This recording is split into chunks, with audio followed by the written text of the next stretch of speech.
सूर्य दादा को मैं समर्पित कर रहा हूं कि सास ससुर सर्दी लगे। अच्छा, सास ससुर सर्दी लगे, बीबी लगे जुखाम। अच्छा। साला तो सर दर्द है, साली राहत बाम। हाय हाय हाय हाय हाय हाय हाय, बहुत अच्छे। कॉमेडी के वीडियोस देखने के लिए हमारे चैनल को लाइक और सब्सक्राइब करें।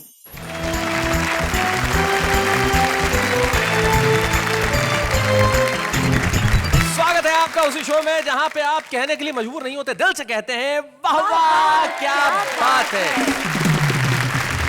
स्वागत है हमारे तीन कवि मित्रों का जो बड़े कमाल के हैं। तीनों इस वक्त मेरी तरफ देख रहे हैं, अलग अलग निगाह से। दो मुस्कुरा रहे हैं, एक मुस्कुराने की कोशिश कर रहा है।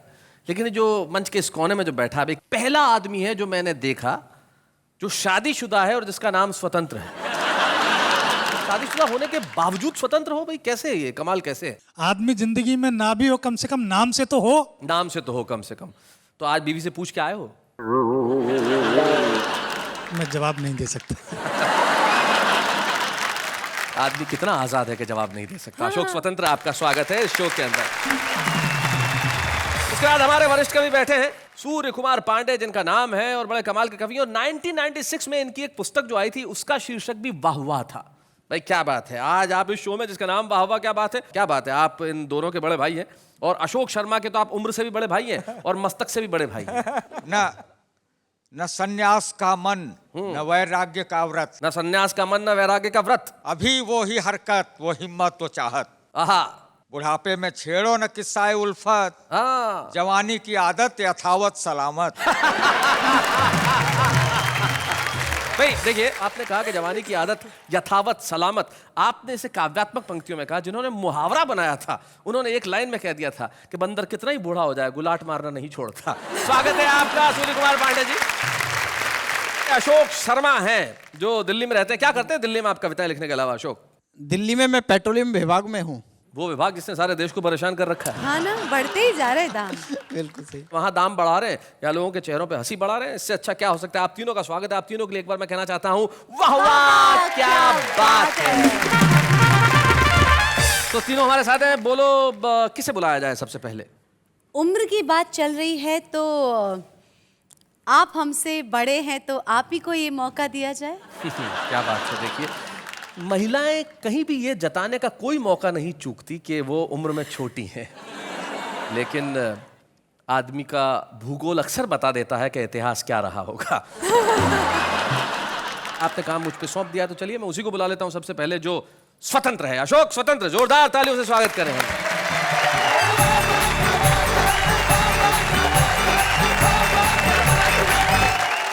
नमस्कार अंजलि जी। जी। मैं एक छोटी सी बात आपको बताना चाहूं।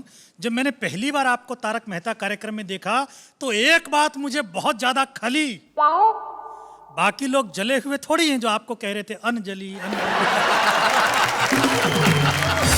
आजकल देश में बहुत बार चर्चा उठती है कि महिलाओं के लिए 1/3 आरक्षण होना चाहिए। तो मेरे एक मित्र ने पूछा कि ये 1/3 महिला आरक्षण का मसला क्या है।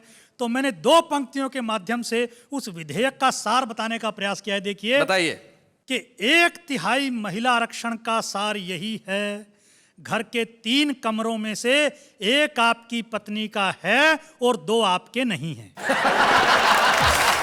बहुत अच्छे, बहुत बढ़िया। आजकल मोबाइल की संस्कृति आ गई है, लोग चलते फिरते मोबाइल से बात करते रहते हैं, साइकिल पर, स्कूटर, मोटरसाइकिल पर जी। तो बाप परेशान। बच्चा पैदा हुआ तो गर्दन थी टेढ़ी, कंधे से चिपका हुआ था कान। डॉक्टर बोला बच्चे के बाप से, इसने ये गुण पाया है आपसे। दिन भर फोन को कान और कंधों के बीच दबाकर करते हैं बात। बच्चे ने इस गुण को माँ के पेट में ही कर लिया आत्मसात।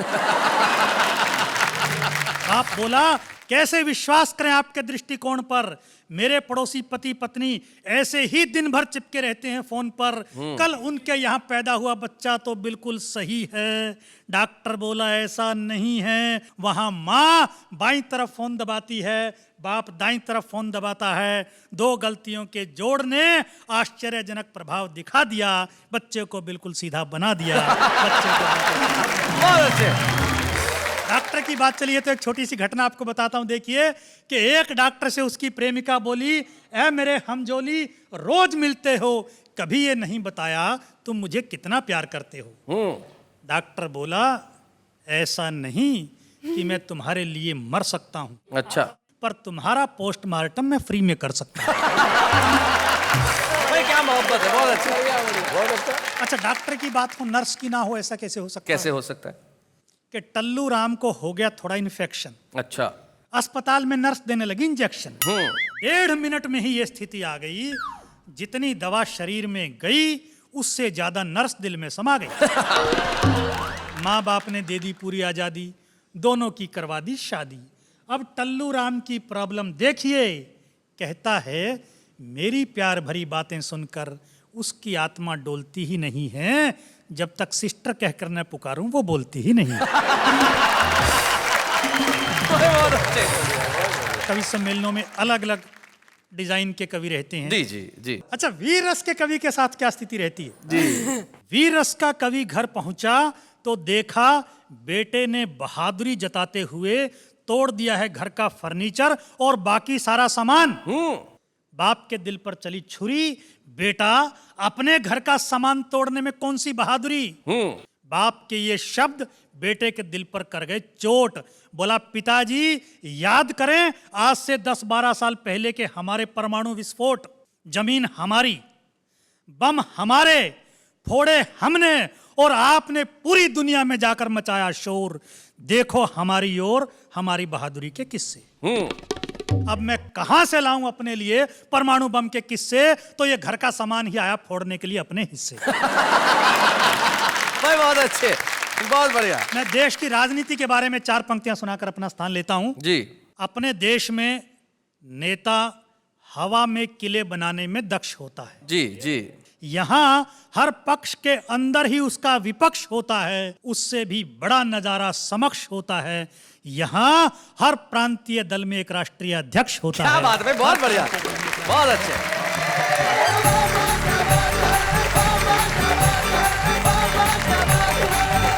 भाई अशोक स्वतंत्र जी, आपने बिल्कुल सही बात कही।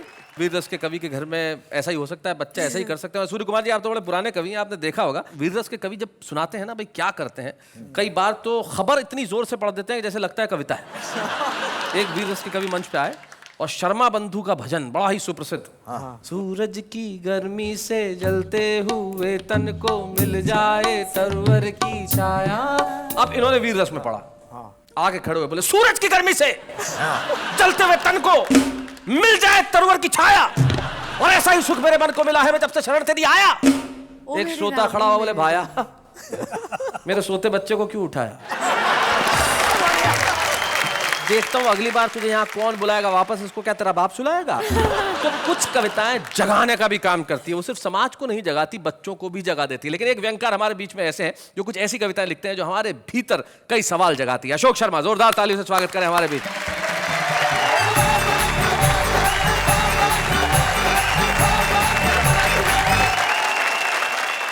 अभी अशोक स्वतंत्र जी बता रहे थे पत्नी से स्वतंत्र हो गए हैं जी।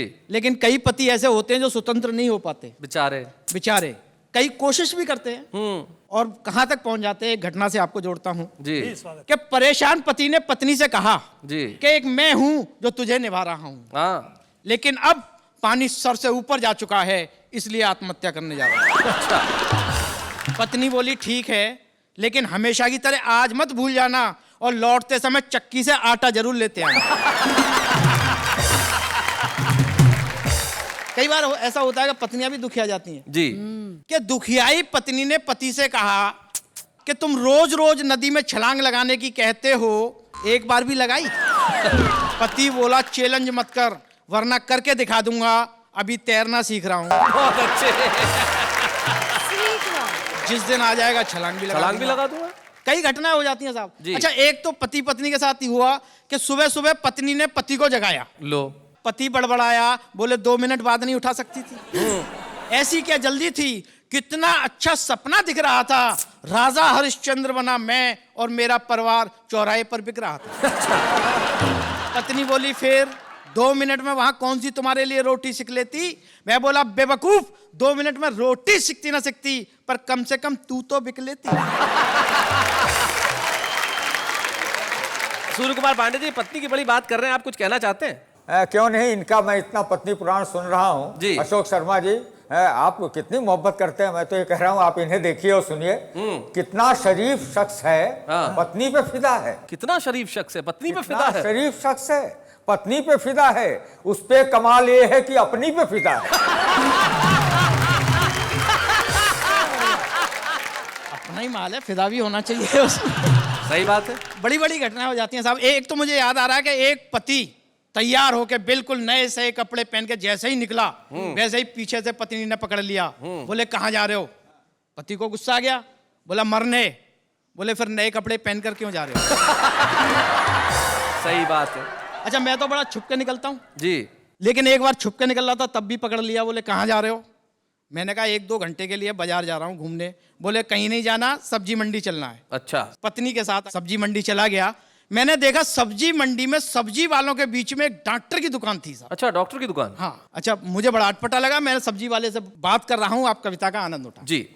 एक बात समझ में नहीं आई श्रीमान, सब्जी मंडी उसमें डॉक्टर की दुकान। हाँ वाह, सब्जी की दुकान पर इक्का दुक्का और डॉक्टर की दुकान पर भीड़ भड़क्का। हाँ। हमने डॉक्टर से पूछा इसका कारण बताएंगे? वह बोला आइए विस्तार से समझाएंगे। अच्छा। ये पहला मरीज हाँ अपने आप ही मौत से जूझ लिया था। हाँ। राह चलते चलते भिंडी का भाव पूछ लिया था। बहुत अच्छे। बहुत बढ़िया है। भाव सुनते ही भुन्न हो गया, इसका आधा हिस्सा सुन्न हो गया। अच्छा, बहुत अच्छा है, अच्छे। अच्छा है। और इसने सब्जी मंडी में आकर अपनी जान को आफत लगाई है। सब्जियों के भाव से ज्यादा इसका ब्लड प्रेशर आई है। बहुत अच्छा। यह जन्मजात लोभी, स्वाद स्वाद में खा गया आधा किलो गोभी। अच्छा। अब 80 रुपए का भाव सुनकर सुबक रहा है। आधा किलो गोभी सुबह से हुबक रहा है। बहुत बढ़िया अशोक। ये सरकारी बाबू सब्जी मंडी में भी अपनी दादागिरी दिखा रहा था। जब मांगने पर धनिया नहीं मिला तो जबरन उठा रहा था। कुछ दुकानदारों ने मिलकर इसे कपड़े की तरह निचोड़ दिया। जिस हाथ से धनिया उठाया था वो हाथ ही तोड़ दिया। ये मोटी महिला कल जब सब्जी वालों की गैल गई तो कटहल का भाव सुनकर मटर के दानों की तरह फैल गई। क्या बात है भाई, वाह वाह वाह। कटहल का भाव सुनकर मटर के दानों की तरह फैल गई। इसका शारीरिक संतुलन ही बिगड़ गया। मिर्गी का भयंकर दौरा पड़ गया। अच्छा। जब चमड़ा भी किसी काम ना आया तो लोगों ने इसे लहसुन सूंघाया। हाँ। और ये भी कमबख्त फैटी लहसुन सूंघते ही उठ बैठी। ये साथ में सब्जी वाला आज सुबह ही मेरे पास आया है, साथ में अपने नौकर को भी लाया। अच्छा। कहता है कि इसने मेरा 100 ग्राम हरा चना और एक टमाटर खा लिया है। आप इसकी इंडोस्कोपी कीजिए और इसके पेट में यंत्र डालकर बताइए कि इसके पेट में और क्या क्या। अच्छा। ये जो बोरा खड़ा है इसमें मलेरिया का मरीज पड़ा है। यह सर्दी से कम सब्जियां देख देख कर ज्यादा कांप रहा है। क्या बात है। भाग कर आया था इसलिए अभी तक कांप रहा है। बहुत अच्छे। ये हार्ट का मरीज 3 हार्ट अटैक के बाद भी जिंदा है। भगवान की देन है, फिर भी कमबख्त प्याज का भाव सुनने के लिए बेचैन। बहुत अच्छा है। वो जिसके हाथ में दुनाली है, हाँ। उसके बेटे से किसी ने 700 रुपए की सब्जी छुड़ा ली है। ओहो। तब से वह बंदूक लिए ढूंढ रहा है, जिसने छुड़ाई है उसे ढूंढ रहा है। अंत में डॉक्टर बोला पता नहीं इस दुनिया में कैसे कैसे लोग हैं जो जरा सी महंगाई को भी सहन नहीं कर पाते हैं वाह। और मरने के लिए सब्जी मंडी में चले आते हैं। अगर उनका सब्जी मंडी में आना इतना ही जरूरी है तो सब्जी मंडी के बीच में एक डॉक्टर की दुकान खोलना हमारी लाचारी है, हमारी मजबूरी क्या है। बात है भाई अशोक, बहुत बढ़िया भाई, वाह।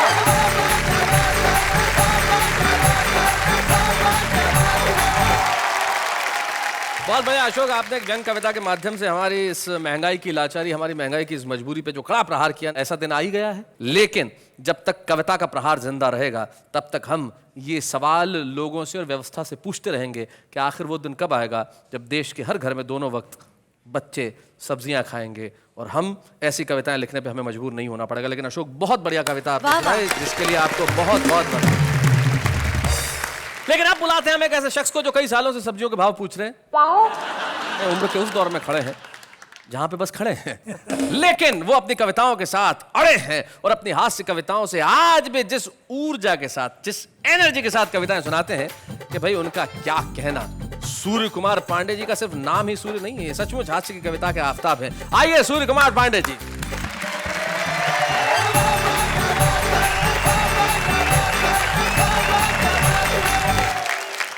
मैं आपको 4 पंक्तियां सुनाता हूं जी। और इससे आपको मेरे चरित्र का पता लगेगा। वाह। वो मेरी बगल से गुजरी तो मैंने मार दी कोहनी। हाय हाय, पहली लाइन से ही चरित्र का पता चल गया भाई, वाह वाह। वो मेरे बगल से गुजरी तो मैंने मार दी कोहनी। कहा उसने कि ऐसी उम्र में यह हाल होता है। कहा मैंने कि वनडे क्रिकेट के इस रूल को समझो। हाँ। वहीं पे फ्री हिट मिलता है जहां नो बॉल होता है।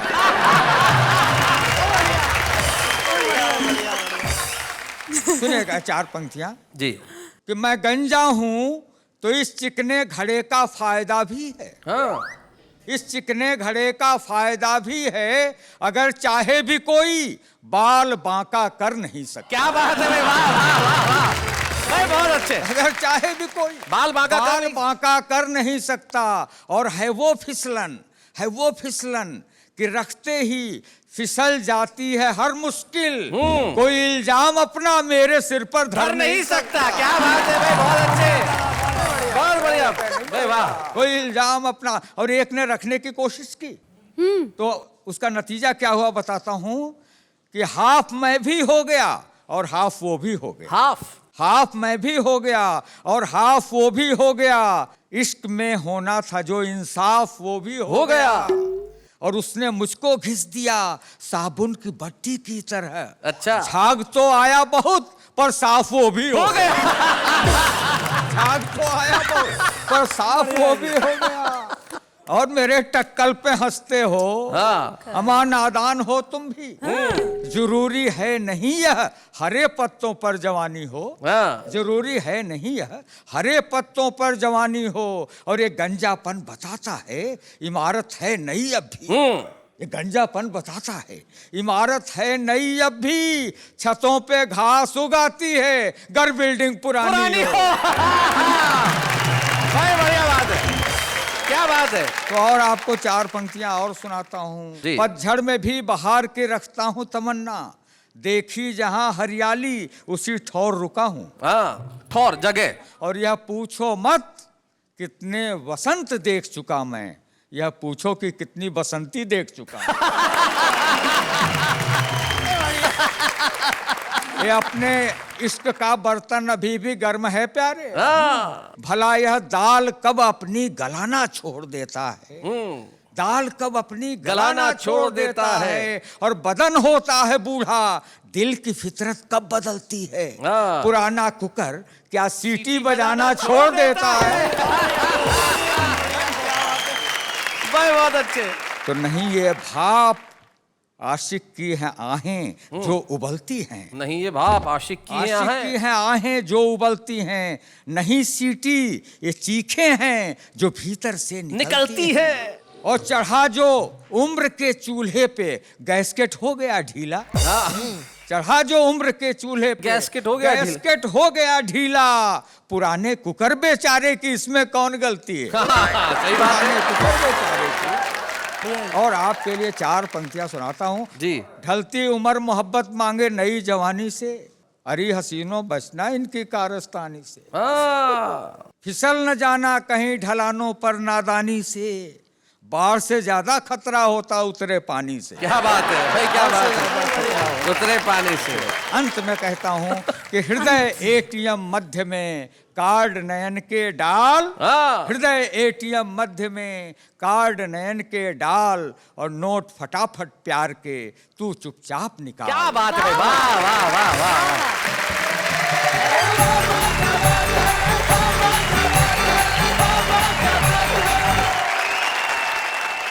वैसे इस बात पे से एक बात बताइए। हाँ बताइए, पूछिए पूछिए। शादी करने की सही उम्र क्या होती है? आपकी निकल गई।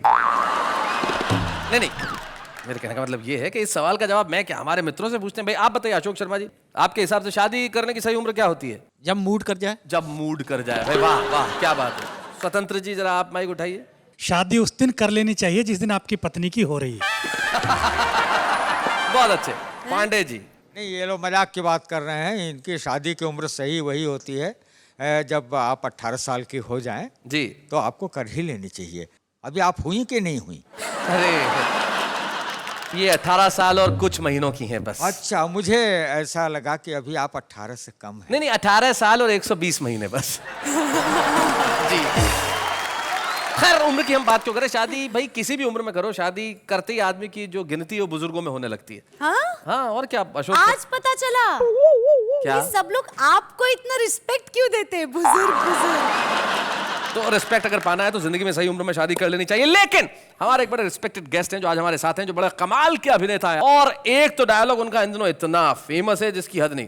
भाई शादी तो पिताजी किया करते थे, पिताजी कई बार तो शादी के ऐसे कार्ड बांटते थे कि सिर्फ कार्ड बांटते थे, शादी ही नहीं करते। तो पिताजी की बात हर वक्त करने वाले लापतागंज के अनूप उपाध्याय।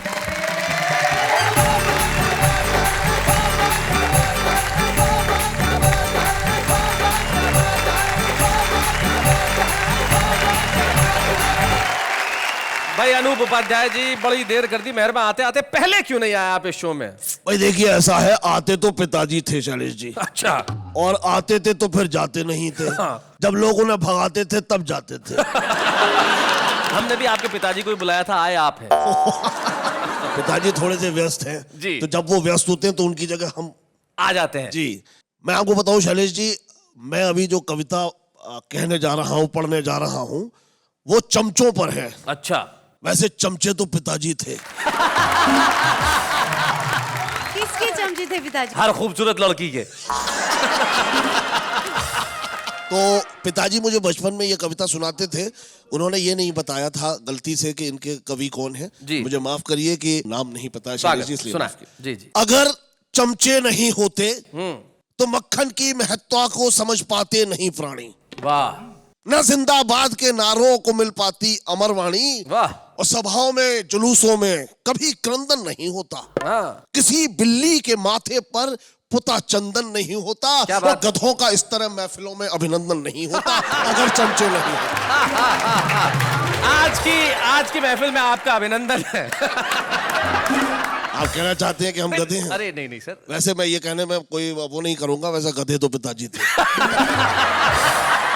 पिताजी ने मुझे हर तरीके से माफ कर दिया है जी। कहा है बेटा, मेरी खूब बदनामी भी करना और मेरा खूब नाम भी करना। लेकिन इसी बहाने आप एक ऐसे बेटे तो हैं जो कम से कम दिन में 100 बार पिताजी का नाम लेते हैं। जी, इसलिए आजकल तो पिताजी बेटे को ऐसे बोलना। हो गए कि पिताजी को पूछते ही नहीं है। भाई क्या बात है अनूप भाई, वाह वाह वाह, बहुत बढ़िया। जी, हमारी सभ्यता केवल प्रणामों तक सिमट जाती। वाह। न झुककर दंडवत होते, चरण वंदन नहीं होते अगर चमचे नहीं होते। क्या बात है भाई, बहुत अच्छे। तो कवि सम्मेलनों में तालियों को कौन बजवाता? सही बात है। कव्वालियों को, गालियों को व्यंग कविता कौन बतलाता? वाह। उठाता कौन बिस्तर बोरिया संयोजकों की? क्या बात है। और खिलाता कौन उनको दूध में टॉफी मिलाकर? हाँ। और किसी अफसर के घर बाजार से सब्जी नहीं आती, ना कुछ ऑफिस में हो पाता, ना ये सरकार चल पाती अगर चमचे नहीं होते। क्या बात है भाई, बहुत अच्छा। जी, बस यही कुछ पंक्तियां याद रही हैं जो पिताजी ने बचपन में सुनाई थी। आपका बहुत बहुत आभार अनूप, आप कमाल के अभिनेता हैं और आपने यहाँ आके जिस ढंग से कविता सुनाई है, क्या बात है। जोरदार तालियां आपके लिए, मैं यही कहूंगा, वाह वाह क्या बात है।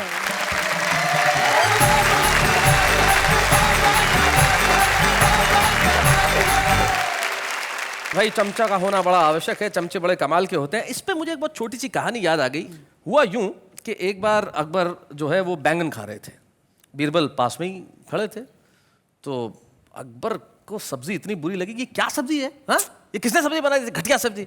तो बीरबल बोले, हुजूर ये तो बैंगन है, इसका तो नाम ही बेगुन, जिसमें कोई गुण नहीं हो। कुछ दिनों बाद की बात है, अकबर फिर से खाना खा रहे थे, उस दिन भी बैंगन की सब्जी बनी थी, और अकबर ने कहा, भाई वाह क्या सब्जी है। तो अब बीरबल बोले, सर ये तो अकेली सब्जी है बैंगन, जिसके सर पे ताज है, तो ये तो सब्जियों का बादशाह है। तो अकबर चौंके और बीरबल से कहने लगे, भाई उस दिन तो तुम कह रहे थे कि इसमें कोई गुण नहीं है, आज कह रहे हो सब्जियों का बादशाह है। तो बीरबल कहने लगे, हुजूर मैं आपका गुलाम हूं, बैंगन का नहीं। तो जिंदगी में इस तरह की चीजें बड़ी जरूरी होती है। कोई तो कहे कि भाई हम आपके गुलाम हैं, ऐसे लोग आजकल कम मिलते हैं, लेकिन कुछ लोग हैं जो जिंदगी के अंदर बहुत दिनों तक छुपे नहीं रह सकते, वो होते हैं हमारे छुपे रुस्तम। तो हम एक ऐसे छुपे रुस्तम को बुलाना चाहते हैं जिनके पिता सचमुच एक बड़े प्रसिद्ध कवि थे। इलाहाबाद अंचल के अंदर कैलाश गौतम जी के दोहे आज भी इतनी इज्जत के साथ पढ़े जाते हैं, उनकी कविता इतनी इज्जत के साथ सुनाई जाती है। उनके पुत्र श्लेष गौतम जो आज इलाहाबाद से हमारे बीच में आ रहे हैं, आज तो छुपे रुस्तम है, लेकिन मैं जानता हूं कल वो अपने पिता की तरह बड़ा नाम करेंगे। श्लेष गौतम।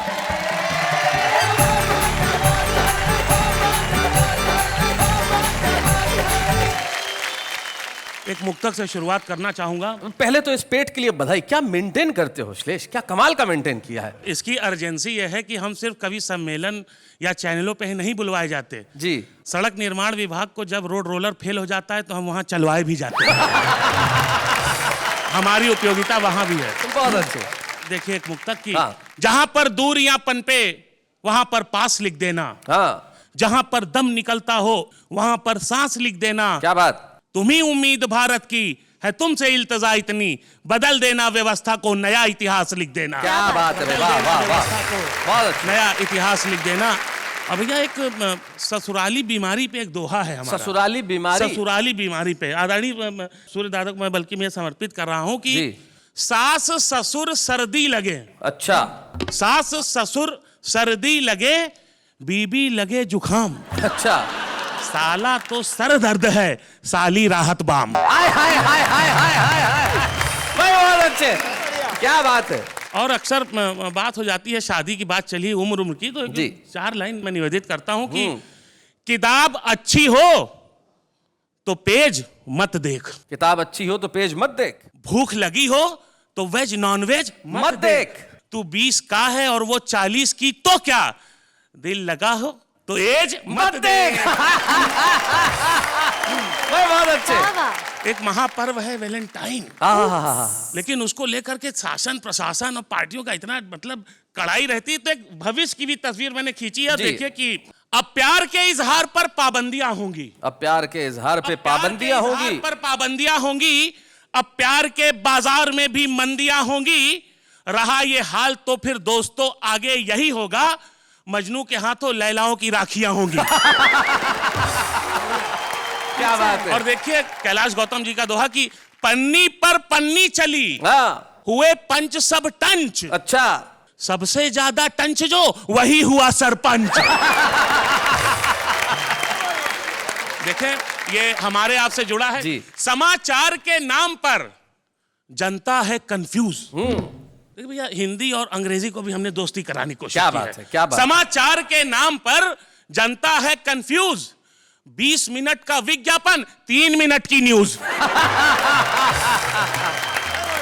व्यवस्था के संदर्भ में एक मुक्तक प्रस्तुत करके मैं विदा लूंगा। मरने नहीं देंगे तुम्हें, जीने नहीं देंगे। वाह।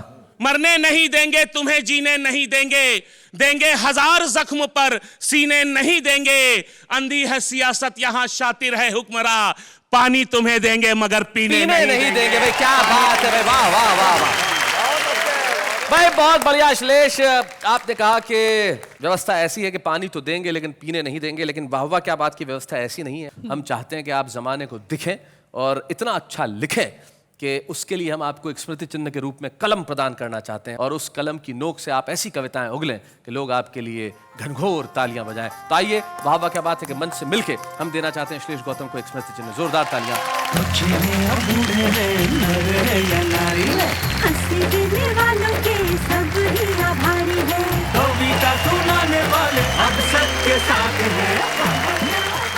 श्लेष, मैं नई पीढ़ी को बताना चाहता हूं जो इस अर्थ नहीं समझते, हिंदी में बहुत सारे अलंकार हुआ करते हैं, श्लेष उनमें से एक अलंकार है। क्या बात। और अलंकार सिर्फ हिंदी व्याकरण का ही एक शब्द नहीं है। हम अगर किसी को पुरस्कृत करते हैं तो भी कहते हैं अलंकृत किया है। तो एक अलंकार आज आपके जीवन में जुड़ा है। वाह वाह के इस मंच पे हम चाहते हैं कि जीवन में आप और आपके जीवन में इसी तरह से इनाम बरसते रहें। गला साफ क्यों कर रही हैं? नहीं, मैं एक कविता सुनाऊं? नहीं प्लीज प्लीज रहने दीजिए, जो जिसका काम है उसी को करने दीजिए। नहीं सुनाने दीजिए ना, अभी अभी ताजा ताजा लिखिए, फ्रेश, वरना पुरानी हो जाएगी। कविता कोई सब्जी थोड़ी है। नहीं, वो कविता में सब्जी जैसा स्वाद है। अरे अच्छा, सुनाइए जरा क्या है। अर्ज किया है जी, कीजिए। जिस भी दिन आप सज धज के निकले घर से, तो लड़कियों ने देखा और चीख उठी डर से। ताली बजा दीजिए, कविता तो लिखिए प्लीज प्लीज बजा दीजिए। इन्होंने कोशिश तो की, और कोशिश जीवन में बड़ी जरूरी है। हमारा जो आम आदमी है कोशिश बहुत बढ़िया करता है, 1 लाइन में, 2 लाइन में, 3 लाइन में, लेकिन क्या क्या सुनाता है आइए जरा देखते हैं। कॉलेज की 4 दीवारी में अजब सा खेल होता है, खेल खेल में 2 दिलों का मेल होता है, और इसीलिए हर साल पप्पू फेल होता है। बेखुदी की जिंदगी हम जिया नहीं करते, मोहब्बत है तो वो खुदा के इजहार करे, पीछा हम भी किसी का किया नहीं करते। हर महीने दोस्त मिल जाते हैं रास्ते पे, पर कॉलेज की फीस खत्म हो जाती है नाश्ते पे। ना तेरे आने की खुशी, ना तेरे जाने का गम, जा बहन जा, कोई दूसरी पटा लेंगे हम। छोटे से डब्बे में चावल का दाना, बुड्ढी ने आँख मारा बुड्ढा दीवाना। लम्हा लम्हा वक्त गुजर जाएगा, चंद लम्हों में एग्जाम आ जाएगा। अभी वक्त है पढ़ लो दोस्तों, वरना पास का तुम्हारा ससुर कराएगा।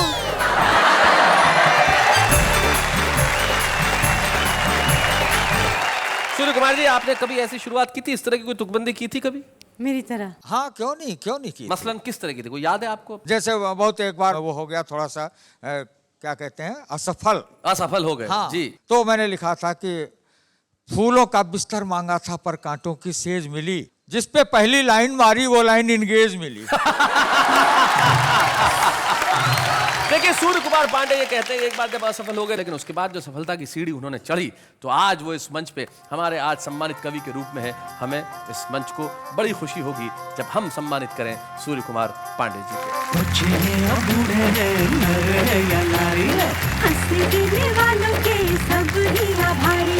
कविता सुनाने वाले अब सबके साथ हैं। और जैसी कि परंपरा है कि जिस कवि को हम सम्मानित करते हैं उसके परिवार का कोई सदस्य या मित्र यहाँ उपस्थित रहता है। सूर्य कुमार पांडे जी का परिवार कविता का परिवार है, उनका अपना परिवार तो लखनऊ में है ही, और हमें बड़ी खुशी है कि हमारे युवा पीढ़ी के एक कवि यहाँ पे उपस्थित हैं जो पांडे जी से बेहद प्रभावित भी है, और पांडे जी और उनका और हमारा सबका बड़ा साथ रहा है। दीपक गुप्ता एक युवा पीढ़ी के ऐसे कवि हैं, तो हम चाहते हैं दीपक इस मंच पर आए और हम उनसे कुछ बातचीत करें। दीपक आइए।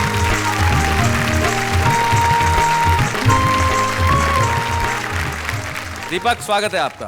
धन्यवाद शैलेश जी। कोई खास किस्सा याद है पांडे जी का कुछ? अपने से जो वरिष्ठ कवि हैं अक्सर हम उन्हें चाचा जी का संबोधन देते हैं। आप इन्हें चाचा जी कहते हैं। चाचा जी के किस्से तो सनसनीखेज रहती हैं, लेकिन मुझे एक घटना याद आती है कि शादी के कुछ साल बाद दिलाते हुए पुराने दिनों की याद, चाची ने चाचा से कहा, देखो जी रोशनदान पर बैठे कबूतर कबूतरी कितने ढंग से प्यार कर रहे हैं, और एक आप हैं सुबह से अखबार पढ़ रहे हैं। देखिए अजी मेरी बात पर ध्यान दो, इन पंछियों को देखकर की अकल से काम लो। तो चाचा जी बोले, भाग्यवान तेरी बात बिल्कुल सही है, पर तू अकल से नहीं आंखों से काम ले। देख कबूतर तो पुराना है, कबूतरी नहीं है। ये बात मैंने सिर्फ इसलिए कही क्योंकि हास्य व्यंग की धारा के कवि हैं सूर्य कुमार पांडे जी, हमारे चाचा जी। लेकिन हमने जो बुजुर्गों से नई पीढ़ी ने सीखा है, मैं 3 शेर पूरी नई पीढ़ी को देना चाहता हूं ताकि वो कुछ इस तरह की बातें अपने भीतर भी लेकर आएं। कहता हूं कि नहीं मालूम ये मुझको कि मेरी इज्जत कहां तक है, ये मेरे शेर बोलेंगे मेरी आमद कहां तक है। वाह वाह। और न दौलत से ही तय होगा, न शोहरत से ही तय होगा, तेरा किरदार बोलेगा कि तेरा कद कहां तक है। क्या बात है। और अंतिम शेर बतौर खास आज चाचा जी के सम्मानित होने पर, बुजुर्गों के तजुर्बों तक पहुंचना चाहते हैं गर्द, जमी की तह में जाकर देखिए बरगद कहां तक है। क्या बात है। जमी की तह में जाकर देखिए वाह वाह। लेकिन पांडे साहब आपका सम्मान हुआ, आप 4 पंक्तियां जरूर कह दीजिए अपने कविता के फॉर्म में, 4 पंक्तियां। न कोई साज सुर संगत मगर सबको फंसाते हैं। वाह। कला का घर बड़ी मुश्किल से यारों हम बसाते हैं। क्या बात है। और विदूषक भाड़ जोकर मस्खरे हम हैं नहीं साहिब, हमारे पास केवल शब्द हैं जिनसे हंसाते हैं। क्या बात है। वाह वाह वाह वाह वाह। आज हम उम्र की बात कर रहे थे, उम्र बढ़ाने के लिए कुछ भी करने की जरूरत नहीं है। एक दोहा मुझे एक कवि का जाते जाते याद आता है जो कहता हूं, वो कहते हैं कि काशी मथुरा द्वारका मत जाओ श्रीमान। काशी मथुरा द्वारका मत जाओ श्रीमान, एक नजर भर देख लो बच्चों की मुस्कान। वाह वाह, क्या बात है।